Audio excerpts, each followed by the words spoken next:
नमस्कार दोस्तों।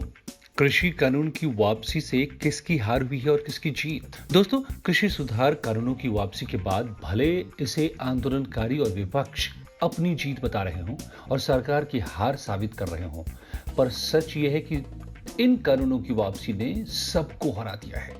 चाहे वो सरकार हो या आंदोलनकारी और विपक्ष हो या फिर वो किसान जिनके फायदे की बात इन कानूनों में कही जा रही थी।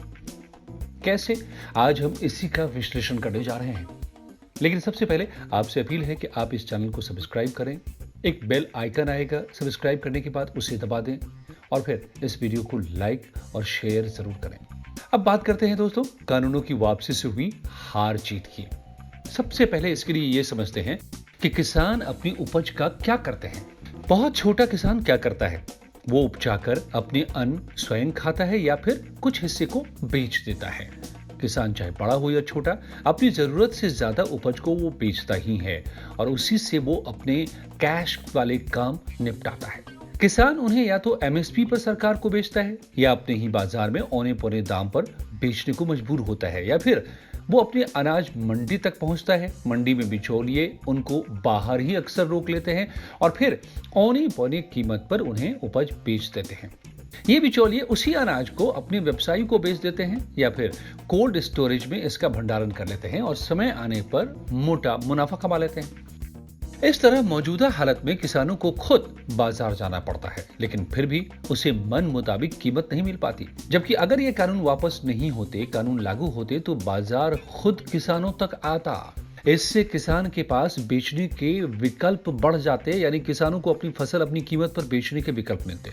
उम्मीद थी कि इससे किसानों को अपनी फसल ज्यादा कीमत पर बेचने का मौका मिलता, लेकिन कानूनों की वापसी के बाद यह मौका चला गया है। किसान फिर से उसी पुरानी व्यवस्था तक सीमित रह गए हैं, जिसमें मुट्ठी भर बड़े किसान भले एमएसपी का फायदा उठा रहे हों, जो खास तौर से माना जा रहा है कि आंदोलन में शामिल थे, लेकिन करोड़ों छोटे किसान उन्हीं बिचौलियों के हाथों लुटते रहने को फिर से मजबूर बने रह जाएंगे। अब तक के अनुभव इसी बात की गवाही देते हैं।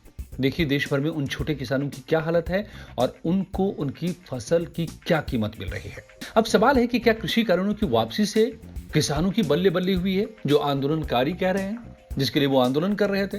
तो कृषि कानून की वापसी का अर्थ क्या किसानों के लिए बल्ले बल्ले है या नहीं? इसका मतलब सिर्फ इतना है कि एक बार फिर पहले वाली व्यवस्था बनी रहेगी, जिसका विकल्प इस कानून में मौजूद था। यानी कि कानून लागू होने के बावजूद एमएसपी और मंडी वाली व्यवस्था नहीं हट रही थी, मगर अब पहले की व्यवस्था बने रहने की हालत में किसानों की हालत भी पहले वाली ही बनी रहेगी, क्योंकि अब सिर्फ पहले वाली व्यवस्था बनी रहेगी, नई वाली कोई व्यवस्था लागू नहीं हो रही है।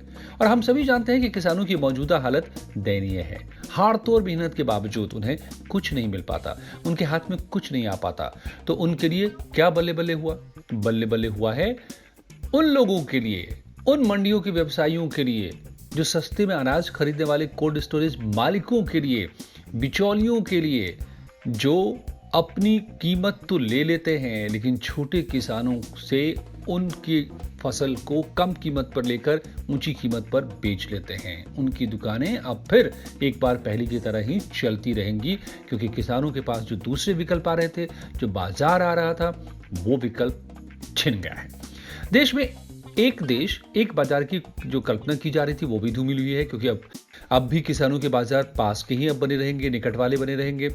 जो गांव देहात में रहते हैं, जो किसानों को जानते हैं, वो ये भी जानते हैं कि स्थानीय व्यापारी जब किसान के खेत आते हैं तो उपज की कम कीमत लगाते हैं। किसान जब उस कीमत पर राजी नहीं होते तो वो मंडी जाते हैं, मगर वहां पहले से ही इतने किसान मौजूद होते हैं और बिचौलियों की पकड़ होती है कि मंडी में चल रही कम कीमत पर ही उसे अपनी अनाज को बेचने पर राजी होना पड़ता है, क्योंकि वो वापस लेकर लौट नहीं सकता अपने अनाज को। उसमें दोबारा भाड़े का खर्च होगा, किराया खर्च होगा, वक्त की भी बर्बादी होगी, जो किसानों के पास नहीं होती।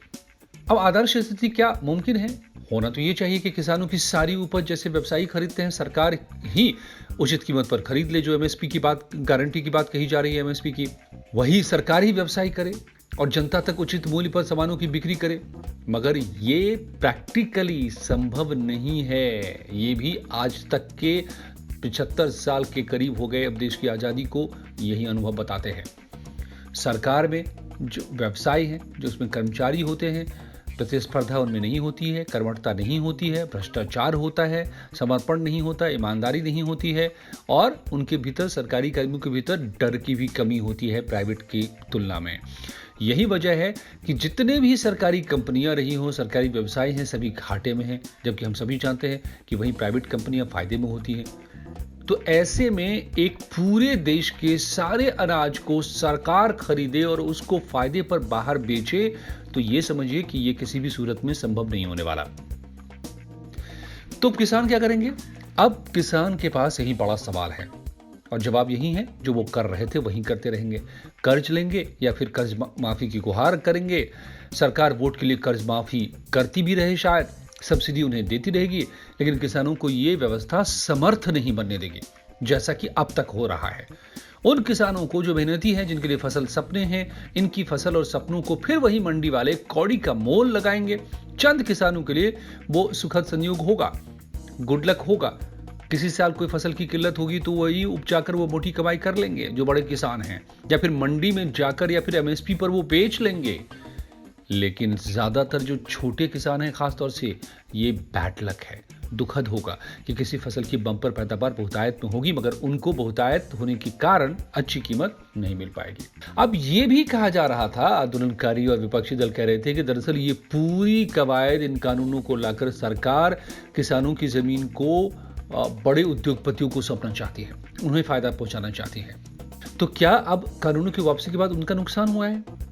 अडानी, अंबानी जैसे उद्योगपतियों का क्या व्यवसाय चौपट हुआ है? नहीं। क्या उनकी घर की रोटी बंद हुई है? नहीं। पंजाब में बीजेपी की सीटें बढ़े या घटे, इससे उनका कोई फर्क नहीं पड़ता। अगर सरकार कहने के लिए उद्योगपतियों के इशारे पर चलती है तो ऐसे कानून आज के हालातों में तो कभी वापस नहीं होते। और मैं आपको यह भी बता दूं दोस्तों कि ये उद्योगपति जो देश में अनाज खरीदते हैं, उससे सस्ते वो बाहर से भी मंगा सकते हैं। ये तो सरकार उन पर पाबंदी लगाती है। अगर सरकार उनको छूट दे दे तो हमारे अनाज से ज्यादा सस्ते उनको बाहर से इंपोर्ट कर सकते हैं और उन्हीं को हमें आपको बेच सकते हैं। तो फिर नुकसान किसका हुआ? यही सोचने वाली बात है। सीधा सीधा नुकसान उन किसानों का हुआ है जिनकी फसल को ये उद्योगपति जाकर खरीदते और उसमें वैल्यू एडिशन कहते हैं जो बाजार के टर्म में, कि उनको जैसे गेहूं से आटा बनाकर बेचना, धान से चावल बनाकर बेचना या फिर उनके अलग अलग उत्पाद बनाकर बेचना, ये करके वो मुनाफा कमाते। इसके अलावा दोस्तों अब ये भी समझिए कि साल भर हो गए, अब क्या इन कानूनों को वापस लेने की कोई संभावना थी? पीएम मोदी ने किसानों की आय दुगना करने का वादा किया था। इसी कड़ी में 17 सितंबर 2020 को यह कानून आया था। सुप्रीम कोर्ट में याचिकाएं उसके बाद दायर हो गई, आंदोलन शुरू हो गए, आंदोलन कमजोर भी पड़ गए, सांकेतिक भर रह गए थे।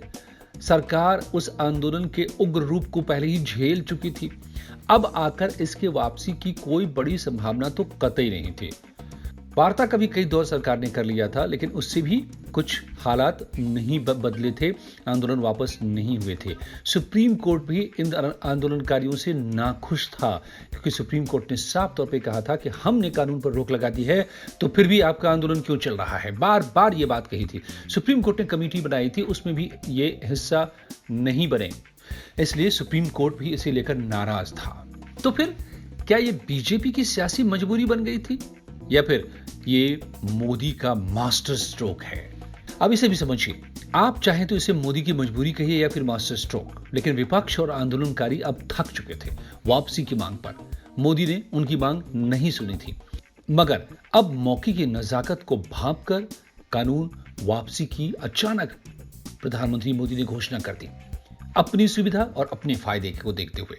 अगले वर्ष 5 राज्यों में चुनाव हो रहे हैं, यूपी, पंजाब, गोवा, मणिपुर और उत्तराखंड, ये 5 राज्य हैं। पूरे देश में तो कुछ नहीं हुआ, लेकिन पंजाब और यूपी में खासी हलचल थी, वो भी कुछ हिस्सों में। अकाली के नहीं होने से बीजेपी पंजाब में अकेली पड़ रही थी। कैप्टन का शर्त था कि कृषि कानून वापस लीजिए तो हम आपके साथ हो लेते हैं। मुमकिन है कि कैप्टन की बीजेपी नेताओं से मुलाकात के बाद इन कानूनों की वापसी को लेकर बीजेपी ने सोचना शुरू किया हो। इन अर्थों में पंजाब और पश्चिमी उत्तर प्रदेश मोदी की मजबूरी हो सकता है, कही जा सकती है। हालांकि यह भी सच है कि जब जब इस तरह के बड़े फैसले सरकार ने लिए, उससे सरकार की चुनावी सेहत पर कोई खास असर नहीं पड़ा, चाहे वो जीएसटी हो, नोटबंदी हो जिसमें लोगों को लाइन में लगना पड़ा था, यहां तक कि इन कृषि कानूनों के आने के बाद साल भर में जितने चुनाव हुए हैं, बीजेपी ने बढ़त ही बनाई है, उसमें हार नहीं हुई है उसकी। तो फिर से आने वाले चुनावों में इसका असर होता और वो हार जाती, ऐसा बहुत जानकार नहीं मानते हैं। लेकिन अब कानूनों की वापसी के बाद क्या हालात बन गए, ये समझिए। दरअसल विपक्ष जो इसे हथियार बनाने की कोशिश में जुटा था, अपने आप को जिंदा करने की कोशिश में जुटा था, किसानों के कंधे से सियासत करने की कोशिश में जुटा था, उसके हथियार छिन गए हैं। ये कानून पूरे देश के लिए थे, ना कि सिर्फ आंदोलन वाले हिस्से यानी कि पश्चिमी उत्तर प्रदेश और पंजाब के लिए। इसलिए बीजेपी बहुत ज्यादा आशंकित नहीं थी। लेकिन वापसी से, इन कानूनों की वापसी के बाद कुछ दलों की रणनीतियां पूरी तरह फेल हो गई हैं। पंजाब में कैप्टन के रूप में एक साथी अलग से बीजेपी को मिल रहा है। पश्चिमी उत्तर प्रदेश में बीजेपी को सीटें कम होने का डर था, क्योंकि किसानों के विरोध को देखते हुए अखिलेश यादव ने जयंत चौधरी की पार्टी के साथ चुनाव लड़ने का ऐलान कर दिया था। अखिलेश की रणनीति थी कि बीजेपी से नाराजगी के कारण जाट और दूसरी जातियों का वोट एसपी में अब आ जाएगा, तो कानूनी वापसी के बाद ऐसी रणनीतियां अब एक तरह से कमजोर पड़ गई हैं। बल्कि बातें ये भी छनकर आने लगी हैं कि शायद वहीं जयंत चौधरी, जो जाट बेल्ट में पश्चिमी यूपी में वर्चस्व रखते रहते, कभी बीजेपी से हाथ मिला सकते हैं। विपक्षियों के हाथ से बीजेपी ने इन कानूनों को वापस लेकर अचानक वो हथियार छीन लिए जिसकी धार को वो इस आंदोलन की आड़ में मजबूत कर रहे थे।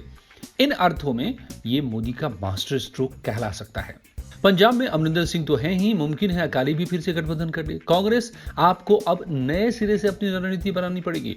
इन मायनों में भी ये मोदी का मास्टर स्ट्रोक हो सकता है।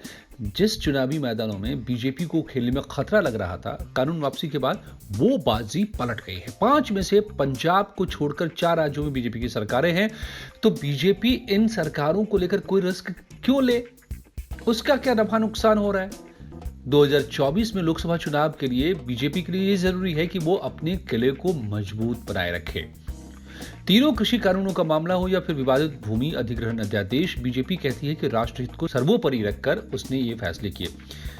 आगे भी ऐसा वो करती रहेगी। जाहिर है अभी भी वो यही कह रही है। क्या ये देश की एकता और अखंडता का भी सवाल बन गया था? यह भी कहा जा रहा है कि राष्ट्र विरोधी ताकतें किसानों के आंदोलन पर अपनी रोटी सेक रही थी। आप इसे खालिस्तान और आईएसआई की तरफ इशारा समझ सकते हैं। पीएम ने कहा था कि भारत के रणनीतिक हितों को कमजोर करने की छूट किसी को नहीं दी जाएगी। भारत की एकता और अखंडता सबसे ऊपर है। बीजेपी की दलील यह भी है कि किसान आंदोलन की आड़ में खालिस्तानी आतंकवादियों को अपना आंदोलन फिर से पंजाब में जिंदा करने का मौका मिल रहा था। इसलिए भी यह जरूरी हो गया था कि देश को तोड़ने की कोशिश को हवा देने वाला किसान आंदोलन का यह हथियार खालिस्तानियों के हाथों इस्तेमाल होने से हर हाल में रोका जाए। तो आखिरी सवाल, पहला सवाल जो कि आखिरी सवाल है, हार किसकी, खुश कौन, जीत किसकी? तो इस सवाल का जवाब यह है दोस्तों कि हार किसानों की हुई है, हार विपक्ष की रणनीति की हुई है और हार सरकार की भी हुई है। तमाम मास्टर स्ट्रोक के बावजूद सरकार के इसलिए नहीं क्योंकि यह कानून उन्हें वापस लेने पड़े, बल्कि सरकार की भी हार इसलिए क्योंकि कुछ लोगों की सियासी कुचक्र को सरकार भेद नहीं पाई और किसानों की बड़ी आबादी की जिंदगी में जो क्रांतिकारी बदलाव लाए जा सकते थे, जो एक चुनी हुई सरकार का काम होता है, वो सरकार लाने में नाकाम रही है। टिकैत भी बहुत खुश नहीं होंगे, विपक्ष भी नहीं, क्योंकि उनके हाथ जो नए तीर लग रहे थे, कानूनों को अचानक वापस लेकर मोदी ने उनके हाथ से वो तीर छीन लिए हैं। तो उपसंहार तो यही है दोस्तों कि इस पूरे खेल में पार्टी का नुकसान होता देख सरकार ने तो कानून वापस लेकर अपनी गर्दन बचा ली, विपक्ष के हाथों से हथियार छीन लिए, मगर आखिर में हारा वो जिसके लिए ये कानून बने थे। किसान, खासतौर से करोड़ों छोटे किसान, जिनके नाम पर विपक्षी दलों ने और कुछ आंदोलनकारियों ने राजनीति खड़ी की। उस राजनीति ने इन करोड़ों किसानों को हरा दिया, जिनकी जिंदगी में एक बड़ी उम्मीद भरकर ये कानून आए थे, और इसका असर दूरगामी होगा। थैंक यू दोस्तों। आखिर में फिर एक बार अपील कि इस चैनल को अगर आप तक सब्सक्राइब नहीं किया है तो प्लीज सब्सक्राइब करें और अपने दोस्तों से शेयर करें। मिलते हैं अगले वीडियो में।